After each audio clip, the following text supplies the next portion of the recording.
friend. One of the things that I learned early on during our dyslexia journey as a parent is that many times our child or our children may have what's called a co-occurrence or a comorbidity as it relates to dyslexia. And not that dyslexia itself, it's not the easiest word to pronounce and spell, right? But then you start thinking about these, what people coin as these comorbidities. So really, let me just kind of boil that down for you. So in other words, many times dyslexia is often paired with other differences or difficulties for your child. So your child may not only be struggling with dyslexia, and you may be seeing that. I actually call these co-occurrences the dyslexic sisters. So just think about a car full of sisters. Everybody's trying to sit in the front seat. Everybody's talking about where they're going to go, what we're going to do next. And so everybody's trying to get that attention. Everybody's trying to be the front of the line. And so when we think about these dyslexic sisters, if you will, you may see this as speech, anxiety disorders, developmental language disorders, and attention deficit or attention deficit hyperactivity disorder, which most people call ADD or ADHD. In fact, the research estimates that about 30% of people with dyslexia are also have ADHD or ADD. So grab your favorite beverage and let's get started. Welcome to the Dyslexia Mom Life Podcast, your go-to podcast for dyslexia education and community. As moms, we want the best for our children, and when you're raising a child with dyslexia, that journey comes with unique twists and turns. Each week, we dive into dyslexia topics along with episodes on how to thrive in your dyslexia season as a mom, all with the goal of helping your child and your family thrive. Tune in for conversations that will inspire, inform, and connect you with a community that truly understands. You are not alone. We're in this together. Subscribe now and join in the conversation and community. You got this. Today on the podcast, we are going to be talking about dyslexia and ADHD. So I'm going to use those terms interchangeable. It could be ADD or it could be ADHD. So it could be attention deficit or it could be attention deficit with hyperactivity. So I'm going to use ADD, and that'll be interchangeable. So I mean either one, unless I specifically say the one I'm talking about. So let's talk about some of the similarities that you may be seeing. So for dyslexic children, like our ADD children, they have difficulty paying attention because reading is so demanding that it causes them to really have that fatigue easily, and it limits their ability to sustain concentration. And although they both have difficulty with reading, they have difficulty reading for different reasons. So a child that's dyslexic is typically dysfluent, okay? And what that means is their problem is with accuracy, with misreading words. So for children with ADD, although they could also be a dysfluent reader if they're dyslexic, his or her reading is not characterized by misreading words. Their reading is actually because they skip over punctuation, they leave off endings, they lose their place while they're reading. So although the dysfluency may be obviously have a negative impact on a student's comprehension, so does this skipping around, right? Because if children are so inattentive and also have difficulty paying attention, those pieces are going to impact comprehension. So both actually may avoid reading and really get very little pleasure from reading because it's difficult, right? And sometimes they also will typically they will have trouble with writing as well. And although our typical dyslexic writer has significant problems with spelling, grammar, proofreading, and organization, the ADD writer often has difficulty with organization and proofreading. So both our dyslexic and our ADD writer may have handwriting difficulties as well. So let's dive a little bit deeper into these pieces. So ADD is a common condition and is caused by differences in the brain. And so many times students may be misdiagnosed with one or the other, or it could be for many of us, you're on the road with one particular sister, right? And all of a sudden, the other sister wants to sit in the front seat. And so then you realize, oh, there might be something more going on, right? Or you may have a stall in your remediation plan and you can't figure out what's happening. You're getting the support that they need, but something else is getting in the way. And often these dyslexic sisters are elbowing each other and trying to get in the front seat of the car and trying to kind of lead the conversation and lead what a child needs. But you won't necessarily realize that, right, as a parent. And so that's why we're talking today more about the ADD, ADHD brain. So ADD, students with ADD and people with ADD, they really do have trouble with focus. And they also, like we said earlier, could be hyperactive or impulsive. But when you think about those pieces, it's very much related to if you've ever heard the term executive functioning, because it does create challenges in many areas of life. And this is at home and at school, really in their everyday living. So they may struggle to be organized, follow directions, and manage their emotions. And it's not like with dyslexia, it's not that your child is lazy, right? Someone say, well, why aren't they just doing these things? And it might not be a particular that they will or won't, or they have the willpower to not do something. That's really one of the main myths of that, because really people with ADD are often trying as hard as they can to focus and keep their impulses in check.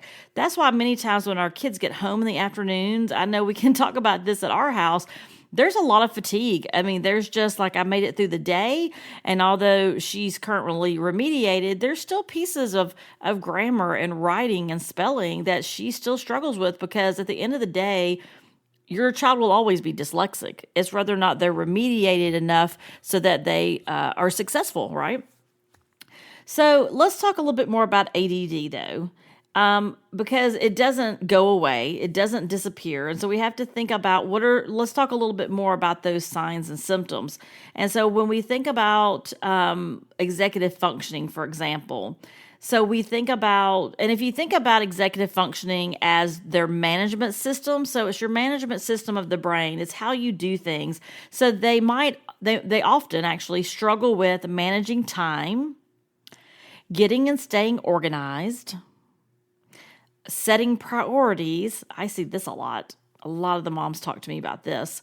Planning, managing emotions, paying attention and remembering things, shifting focus from one thing to another, getting started on and finishing tasks, and thinking before saying or doing things. So the other piece that's confusing for ADHD and ADD is that sometimes people who have trouble focusing most of their time can often be hyper-focused on tasks or activities that they found really interesting.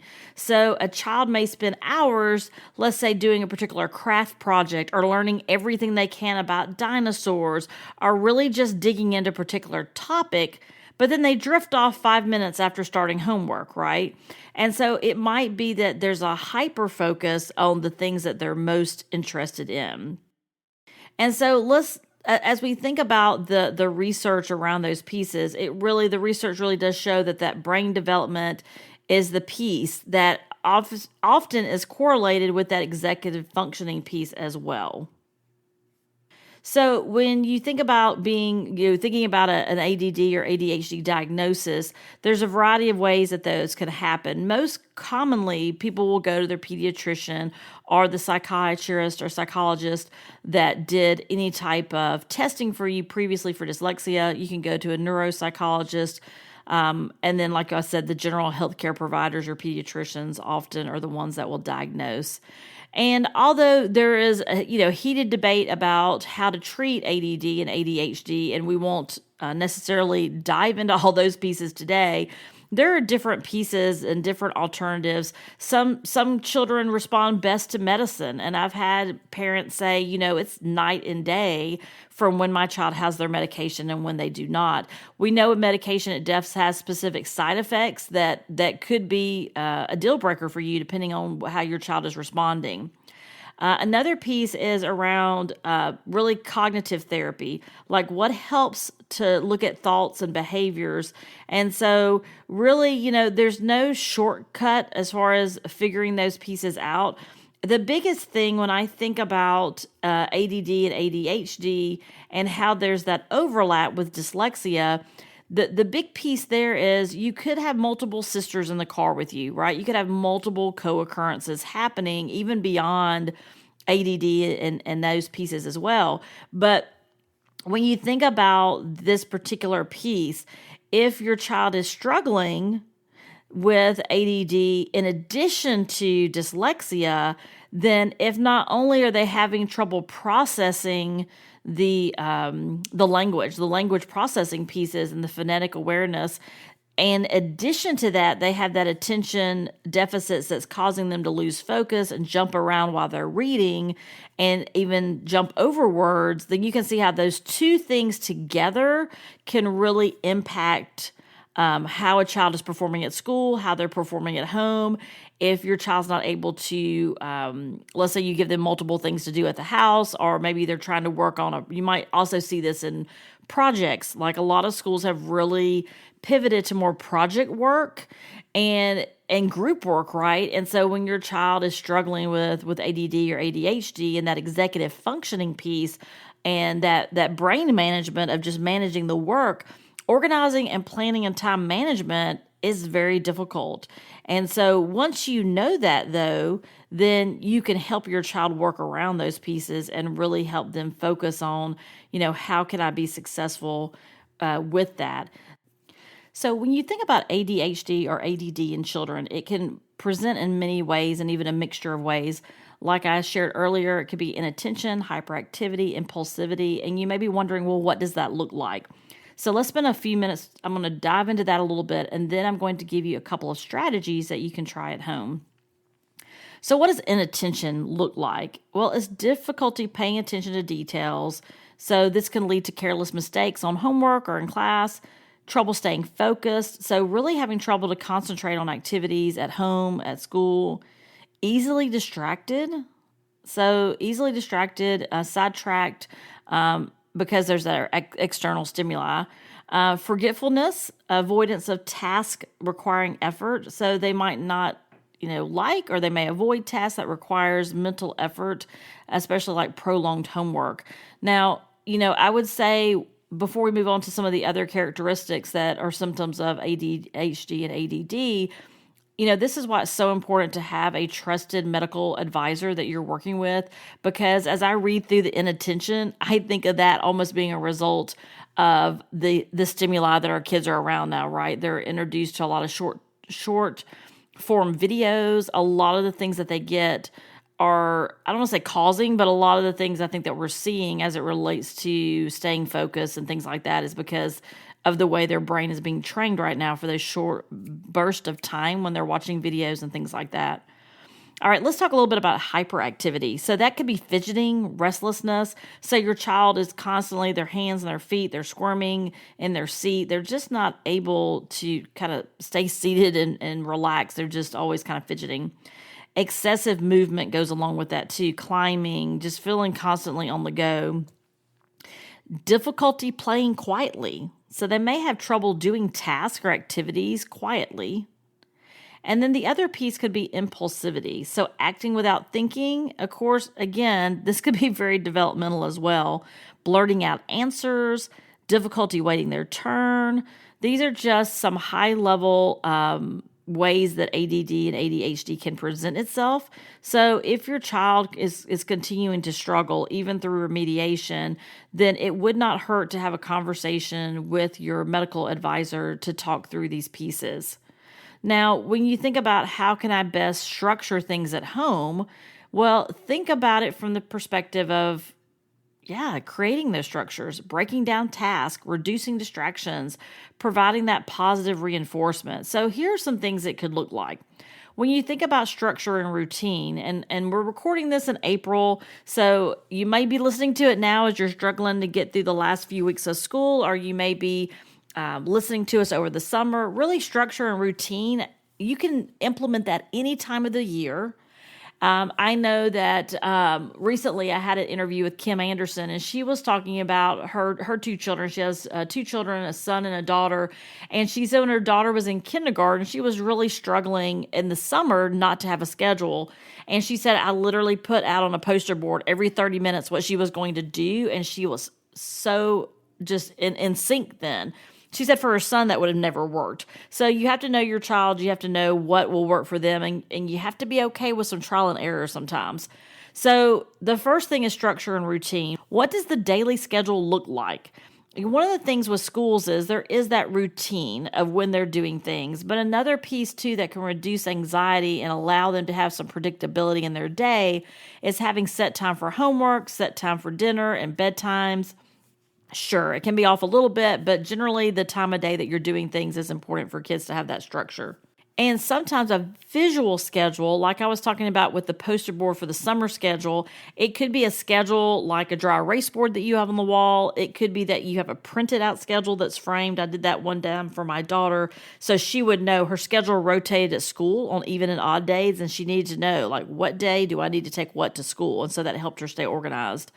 And so however that looks for your child may be helpful. Sometimes people use timers, and that's very helpful to help end homework, keep them motivated. Sometimes it ends up kind of gamifying what they're doing. If you're like, hey, let's see how much you can get done in 10 minutes, right? And so you can kind of use those pieces as well. So you have to kind of figure out what works best for your household and your child. Another strategy you can use is breaking down tasks.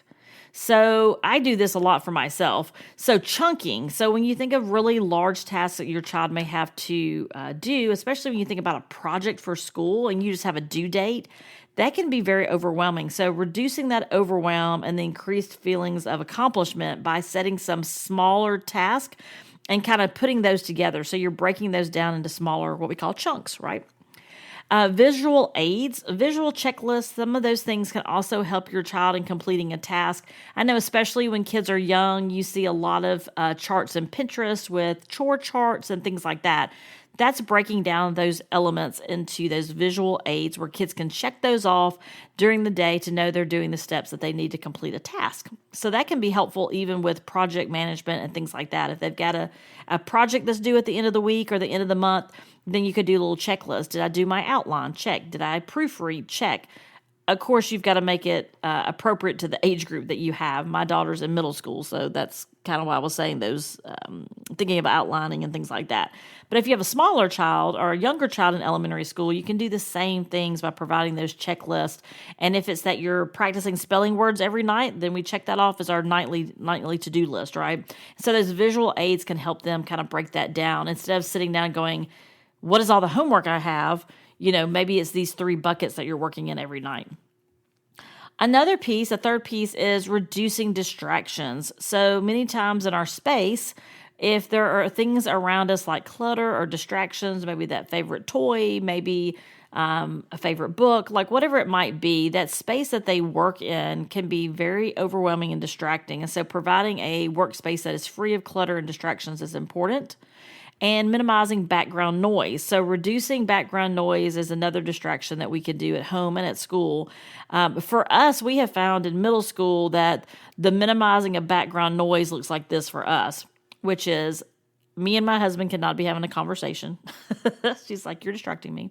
But it could be that we have found some really great tools on YouTube where we play. It could be a beach scene, it could be a mountain scene, but it has some kind of classical music in the background. And so she loves those. And they're, some of them are like meditation type, music, but it's instrumental, no words. And so a lot of times she will listen to that music while she's doing her homework or reading a book. But it helps reduce the distractions if we had the TV on, for example. The fourth one that you can try as a strategy is positive reinforcement. So that frequent feedback, very specific though, when your child demonstrates a desired behavior. So if you're like, wow, you just breezed through that math work tonight, right? Like I can see that you're really doing well with learning multiplication, right? Or I really appreciate that you helped pick up in the living room before you went to bed last night. I really appreciate that. So being very specific. And you can use positive rewards. Some people use praise. Some people provide additional privileges like iPads and phones and things like that. It can be smaller rewards to help motivate and reinforce that positive behavior. Every child is different with rewards, though, so you have to fit the reward around what actually lights your kid up. And they're like, yes, I want to do more of that. There is some debate back and forth about reward system and how that looks. You don't want it tied to your child's sense of worth, because our kids are already struggling with self-esteem, so we don't want them to feel bad about doing something. For example, a lot of times in schools, you'll have these reading programs where if you read so many books, it used to be called Accelerated Reader. I think now people use iReady and other things, other software programs. But the idea is your kid gets a reward for reading so many books in a particular point of time, or testing at a certain level for reading a book. And so for our kids that struggle with ADHD and struggle with dyslexia and struggle with reading, they may never hit that reward. I was talking to a mom, I guess about 2 weeks ago, and she's like, my child really wants to get that star in that program, that reading program, but it's unrealistic. My child's never going to get there. And so, maybe also talking to the school about creating rewards individualized for your child may also be another thought. All right, so back to positive reinforcement.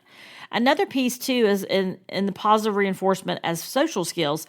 So modeling and recognizing and rewarding those positive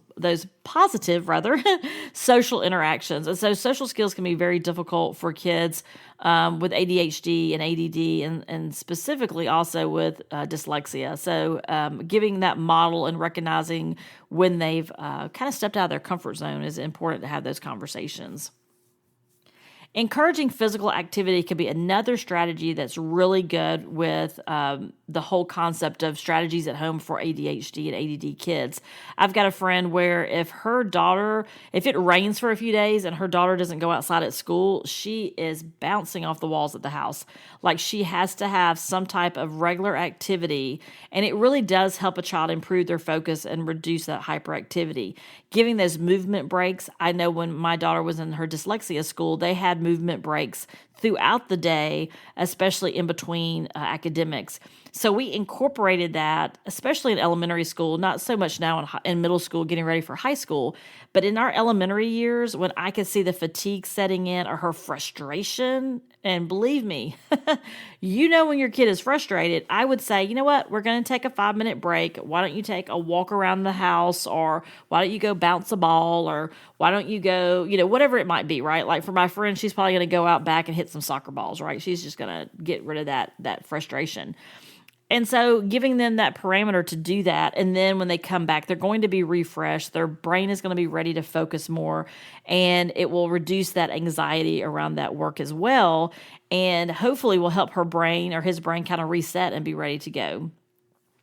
Another area of strategy that you can think about is healthy sleep routines. So again, that consistency of a routine for bedtime and having that that consistency is crucial for your child, especially when they're managing ADHD or ADD, and having that adequate amount of sleep is important. And sometimes we have to remove screen time before bed because we know that research says that it really does promote better sleep, and that blue light really does continue to stimulate our brain. So thinking around, what's your sleep routine look like in your household?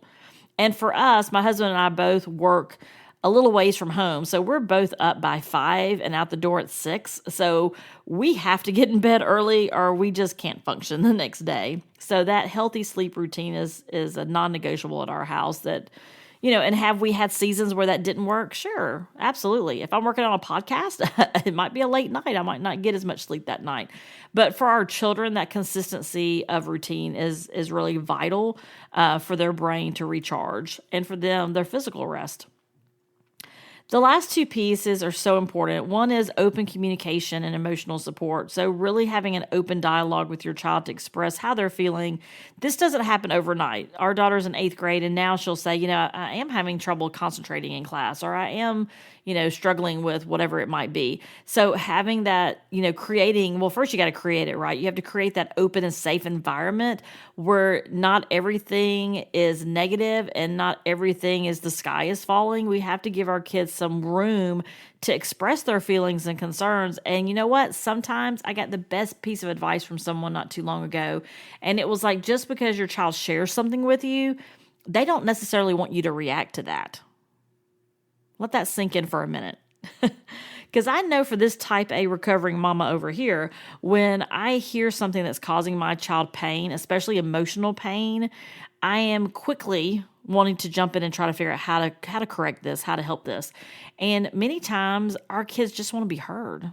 They just want us to actively listen, put our phones down, and give them that support. I hear this is really difficult for you. How can I help?